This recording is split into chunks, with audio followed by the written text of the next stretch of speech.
what if I told you that I actually don't want to be a comic book artist? What if I told you I don't want to make comics anymore?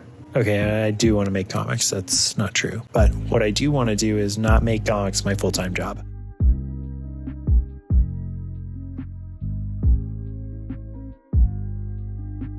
Now, look, I know it's been a while since I've made a video. I'm coming back with something that's not very typical to what I was doing before, but I don't know why I felt compelled to kind of talk about this with you guys. Comics has always been this outlet. It's something that I've always wanted to try. And when the time came to just actually do something about it, it was really awesome. It was a way for me to get these stories out that I didn't think I would be able to otherwise. And albeit, like, I haven't done a lot of comics, right? I'm very new to this whole thing still. I've maybe got like 10 comics under my belt of varying lengths. Some of them are like 1 page, 2 pages, 10 pages. The longest one I've did, which is History of Hardcore, is about 100 pages. It's just everything I know about the creative arts, right? I went to film school, and most of the time, people who work in film work years and years and years and years with little to no pay. And unfortunately, that reality is also true of comics. That is not for me. I have a family to support, and to be quite honest, the data that I have on my own comics, it doesn't really prove that, at least to me, that comics is a sustainable career path.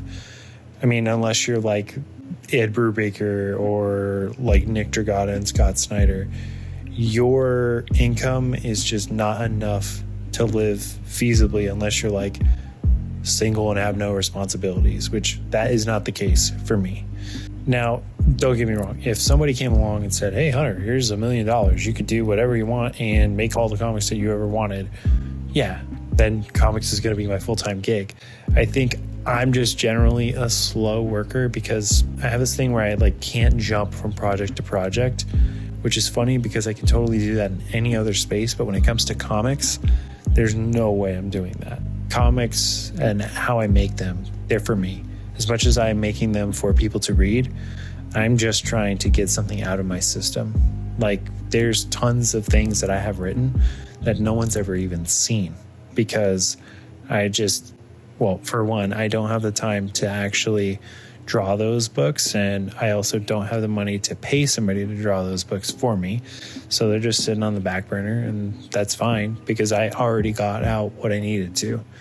And I think that by forcing myself into a place where it could become this task, it takes the joy out of it. And one thing that really kind of impacted me was this thing called Space, which I'm not sure if it actually exists anymore. It was a really cool, I think it's called the Small Press and Comics Expo is what it stands for. And it was in Columbus, which is where I lived. And there was so many cool and diverse comic creators there. And yet they all worked in a different world. So like I met this guy, Pat Kane, who is a super nice dude and really awesome guy. He makes incredible comics, but he doesn't do it full time. And to me, that's like really inspirational because it doesn't mean that there is like the only way to make comics is by being a comic book guy or that's all I do, right? For me, comics is my outlet. And drawing is my outlet. And if I was to make that the sole income for what I'm doing, I would crumble under that. Like, I'll give you an example from my own life to kind of further illustrate what I'm talking about. When I was 18 years old, I wanted nothing more than to go on Warped Tour. And I realized I'm never going to do that as a guitar player. Like, I play guitar decently, but I'm not a professional musician, and I never will be. And yet I wanted to make this happen. So what I did was I started filming bands and going to hardcore shows and filming every possible band I could to try and make a name for myself. That way, when I saw a band that was going on a big tour, I could ask them, hey, do you need someone who does video? And at one point I asked this band, No Bragging Rights, hey, I saw that maybe you guys are rumored to go on Warped Tour. Is this true? They said yes. And I just kind of casually dropped, hey, if you want somebody to do video for you, I'll do it. And they ended up taking me on tour, not only for Warped Tour, but in Europe as well. And the thing of it is as time went by and as more bands started to contact me, this thing that I found joy in ultimately became kind of